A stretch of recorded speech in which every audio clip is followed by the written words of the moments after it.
Cher étudiant, bonjour. Le cours d'aujourd'hui portera sur le processus du choix d'une offre. Ce cours s'inscrit dans le cadre du chapitre études de comportement de consommateurs. Pour rappel, nous avons évoqué plusieurs parties que nous avons bien sûr étudiées tout au long d'un mois. On a décortiqué le processus de prise de décision, le processus d'achat, l'attitude du consommateur, les motivations et les freins. Aujourd'hui, nous allons essayer de voir comment le consommateur fait pour choisir une offre parmi plusieurs. Alors, le consommateur, face à une situation d'échange, va essayer de utiliser un modèle de choix qui convient à sa situation. On va voir plusieurs types de modèles qui diffèrent selon la nature de la situation et selon les facteurs de situation aussi. Alors, pour développer cette partie, nous allons passer en revue deux modèles d'analyse d'offres. Ces modèles se répartissent comme suit. Il y a d'abord le modèle compensatoire, et dans ce cas-là, nous allons voir le modèle linéaire additif et les modèles non compensatoires, et nous allons, dans ce cas-là, voir ou étudier trois situations différentes, à savoir le modèle disjonctif, le modèle conjonctif et le modèle lexicographique. L'idée est très simple. On essaie de comprendre l'architecture ou bien la structure du raisonnement du consommateur face à une situation d'achat. Sur la base de quels critères le choix portera? Ou bien, comment le consommateur va-t-il faire pour choisir l'offre qui convient à sa situation? Il n'y a pas de modèle standard, tout dépend bien sûr de plusieurs facteurs. Les facteurs internes, en l'occurrence la culture du consommateur, par rapport à son évaluation post-achat, et je crois que je l'ai très bien expliqué dans le cours présentiel. Et puis il y a aussi les facteurs externes, en l'occurrence les facteurs de situation que nous avons évoqués dans les types d'achats, si vous vous rappelez très bien, quand on avait défini l'achat stimulé ou bien l'achat spontané.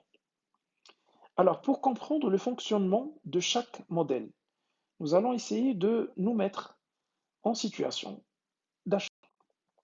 Imaginons qu'il s'agit là d'un consommateur qui, dans une situation d'achat, devra évaluer entre quatre marques de fenêtres. Il a un projet de rénovation de sa maison et du moment où il a fait une recherche d'informations, il a opté pour quatre choix finaux ou quatre produits en fin de compte. Alors, pour choisir entre ces produits, il devait analyser quatre critères. Les critères sont l'isolation phonique, c'est-à-dire il aimerait bien que sa fenêtre ou ses fenêtres puissent isoler, d'accord, l'environnement intérieur par rapport au bruit de provenance extérieure. Le deuxième critère, on va l'imaginer, le critère de l'isolation thermique. Troisième critère, c'est le prix. Et le quatrième critère serait l'apparence ou bien le design. Voyons comment, par exemple, il va évaluer ces critères-là. Donc, imaginons que pour lui, son premier souci, c'est l'isolation phonique. C'est-à-dire que l'isolation est un critère très important pour lequel il va donner une note d'importance ou bien un coefficient de 4, 4 sur 5. Alors pourquoi c'est un critère important pour ce consommateur? Parce que tout simplement, sa maison se situe dans une région ou bien à bord ou au bord d'une route passante.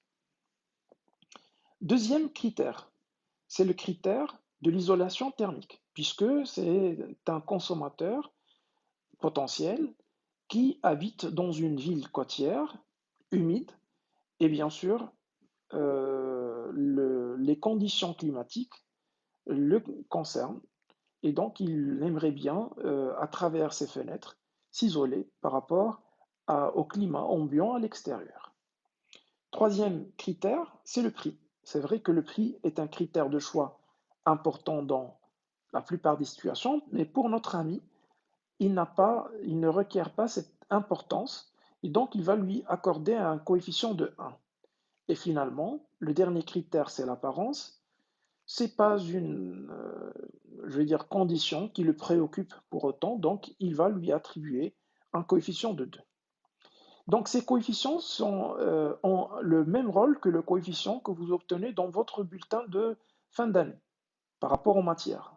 En fonction de l'importance de la matière, vous devez normalement constater dans vos bulletins un coefficient qui retranscrit l'importance accordée à la matière. Alors, imaginons que lorsqu'il va choisir entre les différentes offres qui lui seront proposées, il doit juger la performance de chaque fenêtre en fonction de chaque critère. Et pour cela, les quatre offres, il va essayer de leur attribuer une note allant de 1 à 10 par rapport aux attributs et aux performances de chaque offre en fonction de chaque critère, comme je vais le montrer dans le tableau suivant. Alors, voyons voir maintenant comment ce consommateur potentiel va procéder pour choisir la fenêtre qui convient à sa situation, en fonction, bien sûr, du modèle, du choix des attributs, comme nous allons le voir plus tard. Donc, en résumé, il s'agit là de quatre offres potentielles, A, B, C et D. Ces quatre offres, il doit les évaluer en fonction de quatre critères: le prix, l'isolation thermique, l'isolation phonique et l'apparence. Si vous vous rappelez, on avait dit que le critère de l'isolation phonique était le critère le plus important. Le critère le moins important est le critère du prix. Donc, automatiquement, les coefficients affectés à chaque critère décrivent l'importance que requiert chacun. Donc, en fonction de chaque critère et en fonction des attributs de l'offre, notre ami va faire une évaluation en donnant une note de 1 à 10 relative à la performance de chaque offre potentiellement. Cette performance, comme nous l'avons déjà expliqué dans le cours précédemment, peut être soit imaginaire, soit réelle. C'est-à-dire, soit c'est une performance objective réellement constatée au niveau de l'offre, soit imaginaire, dans le sens où ce consommateur est influencé par les stimuli infligés par l'action marketing et peut-être il fait tellement confiance à ces stimuli qu'il pense que c'est, par exemple, il pense faire le jugement, d'accord, qu'il va attribuer à chaque critère. Bref. Donc voilà. Alors imaginons, on va prendre le cas, par exemple, du produit B. Pour le produit B, il lui a attribué une note de 7 pour l'isolation thermique. Cela signifie que plus ou moins cette offre est performante à un certain niveau au niveau de l'isolation thermique. Par contre, par exemple, la note de 3 au niveau de l'apparence signifie comme quoi cette fenêtre n'a pas un design à la hauteur. Alors, dans de telles situations, comment le client potentiel va-t-il faire pour choisir l'offre qui convient à sa situation? Donc, soit il va adopter le modèle compensatoire, soit le modèle non compensatoire, modèle disjonctif, modèle conjonctif et le modèle lexicographique. Alors, chaque modèle est issu d'un raisonnement approprié. Comme je l'ai déjà expliqué, il n'existe pas une façon standard que tous les consommateurs vont adopter. Alors, comment on peut connaître le modèle suivi? C'est à travers ce qu'on appelle généralement les études qualitatives. On doit analyser en profondeur l'attitude et le comportement du consommateur. Alors, Si jamais, par exemple, le consommateur adopte un modèle de choix d'attributs ou d'offres selon le modèle linéaire additif, il va raisonner selon la manière suivante. Regardez bien. Alors, comment il va procéder? Tout simplement, le consommateur juge les marques sur les attributs déterminants. Et par rapport à chaque attribut, il va donner une note. Pour rappel, chaque attribut est sanctionné par un coefficient d'importance. Alors, ces attributs vont devoir recevoir une note d'importance une note d'importance, pardon, qui va mesurer le poids dans l'attitude. Et finalement, le choix portera sur l'offre ayant obtenu le meilleur score. La meilleure somme pondérée des notes, d'où le nom, bien sûr, du modèle qu'on appelle le modèle linéaire. Ce modèle est appelé aussi modèle compensatoire. Pourquoi?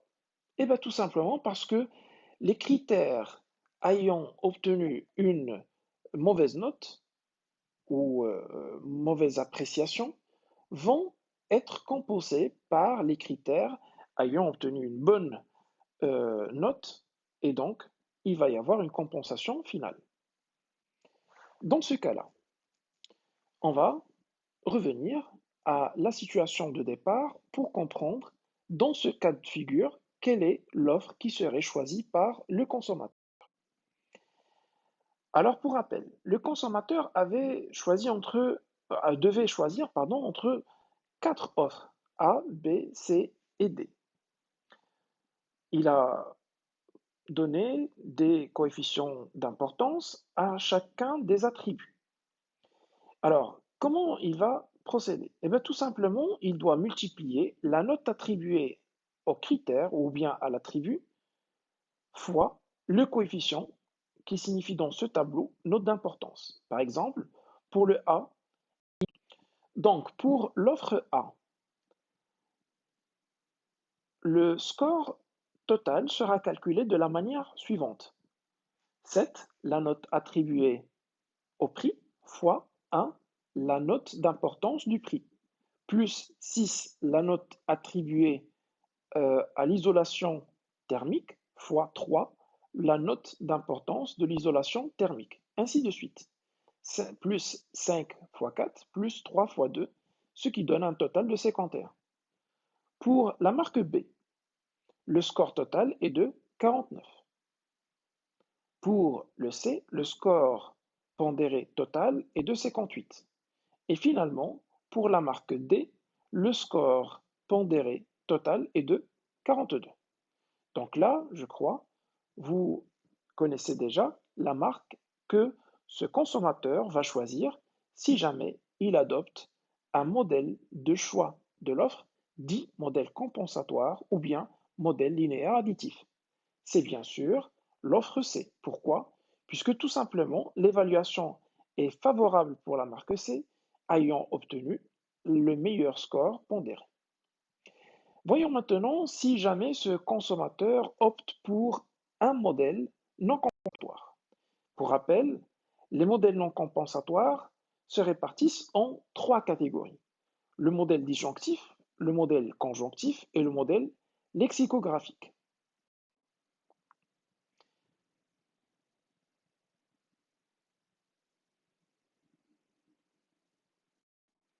Pour le modèle disjonctif, cela suppose que le consommateur va choisir la marque la mieux notée au niveau du critère ayant la plus grande note d'importance.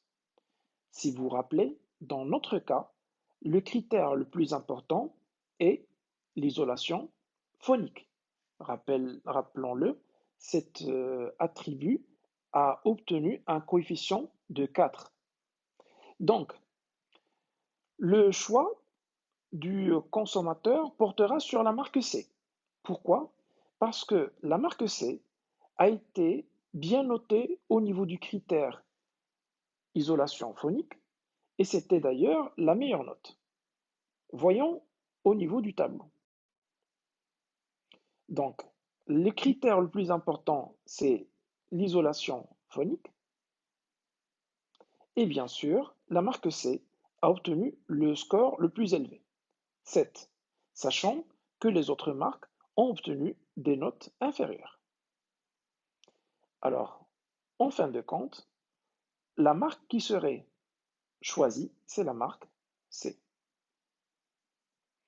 Maintenant, si le consommateur opte pour un modèle de choix d'offre dit modèle conjonctif, dans ce cas-là, il va supposer que chaque critère doit normalement avoir une note minimale acceptable, au-dessous de laquelle il ne peut pas opter pour l'offre.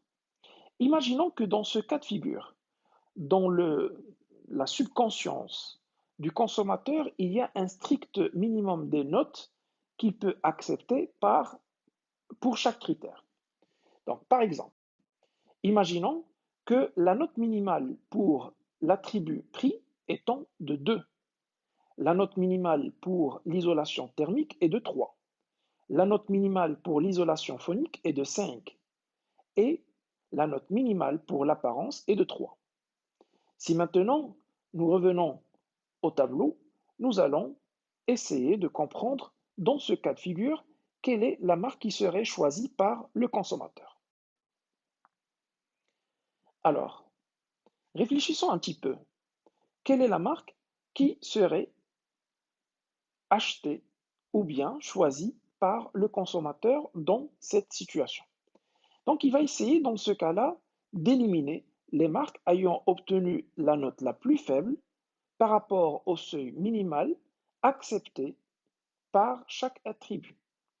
Dans ce cas-là, relativement à l'attribut prix, la marque C certainement ne sera pas choisie.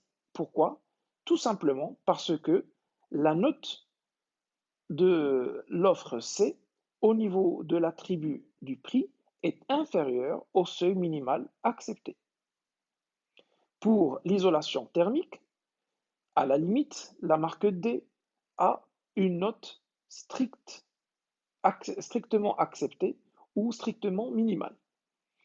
Pour l'isolation phonique, la note minimale étant de 5, alors dans ce cas-là, la marque D serait éliminée. Pourquoi?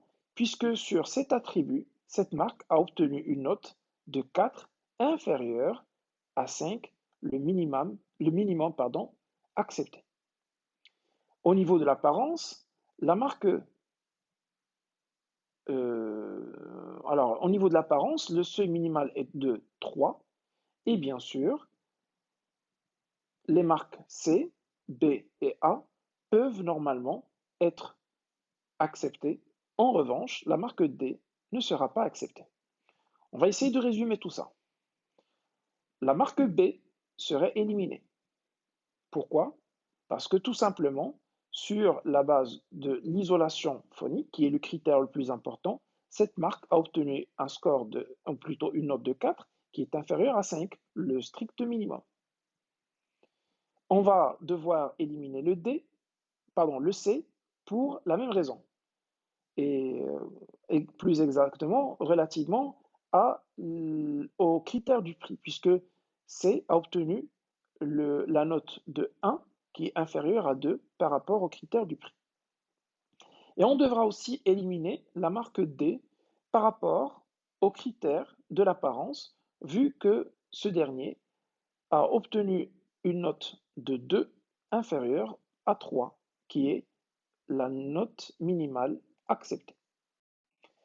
Alors, dans ce cas-là, bien sûr, la marque qui serait retenue dans le choix de ce consommateur est la marque A, tout simplement. Pourquoi? Parce que c'est la marque ayant obtenu des notes sur l'ensemble des attributs qui sont euh, égales ou plus élevées que les notes minimales acceptées. Le troisième modèle s'appelle le modèle lexicographique. C'est un modèle qui repose sur la même logique que le modèle précédent. La logique, éventuellement, est répétée plusieurs fois, mais des fois, il y a des situations délicates. C'est tout d'abord l'attribut le plus important qui est considéré, et si plusieurs marques ont reçu le même niveau d'évaluation pour cet attribut, qu'est-ce qu'on va? Eh bien, tout simplement, on va passer au second critère par ordre d'importance qui est alors considéré, jusqu'à ce que une seule marque reste évaluée pour qu'elle soit choisie. Dans notre cas, l'attribut le plus important, c'est l'isolation phonique. Regardez bien. L'isolation phonique, c'est le critère le plus important. Et donc, par rapport à ce critère-là, la marque qu'on doit choisir, c'est la marque C. Alors, regardez bien. Mais la marque D n'est qu'un point d'écart. Donc, dans ce cas-là, on voit que la marque C, c'est la marque ayant obtenu le score le plus élevé pour le critère de l'isolation phonique. Donc, dans ce cas-là, automatiquement, on sait très bien que l'offre A et B vont être écartées. Par contre, pour l'offre D, voyons, la note de D est une note proche à la note de C. Imaginons, par exemple, que D avait obtenu 7 au niveau de cette caractéristique ou de ce critère. Alors, si jamais on a des produits qui ont la même performance sur le critère le plus important, les critères ayant une évaluation moins importante seront écartés. Dans notre cas, nous allons devoir écarter l'offre A et nous devons aussi écarter l'offre B. Alors, le modèle lexicographique repose sur le principe suivant. Si cette différence est jugée insuffisante, on va observer le deuxième attribut en termes d'importance, et dans ce cas-là, c'est l'attribut de l'isolation thermique. Alors, on passe maintenant aux critères classés en deuxième position en termes d'importance, à savoir l'isolation thermique. Pour rappel, nous avons éliminé l'offre A et l'offre B lorsque les quatre offres devaient être comparées en fonction du critère le plus important, à savoir l'isolation phonique. Alors, au niveau de l'isolation thermique, la note obtenue par l'offre C est plus importante que l'offre obtenue par l'offre D. Et donc, finalement, c'est C qui sera choisi par le consommateur au cas où il adopte un modèle de choix d'offre dit modèle lexicographique. Sur ce, le cours se termine. J'espère que vous avez assimilé le cours. Vous allez devoir l'assimiler davantage lorsque vous allez vous exercer sur des applications. Je les ai jointes au mail que je vous ai envoyé. Au plaisir de vous revoir. Je vous souhaite bon courage.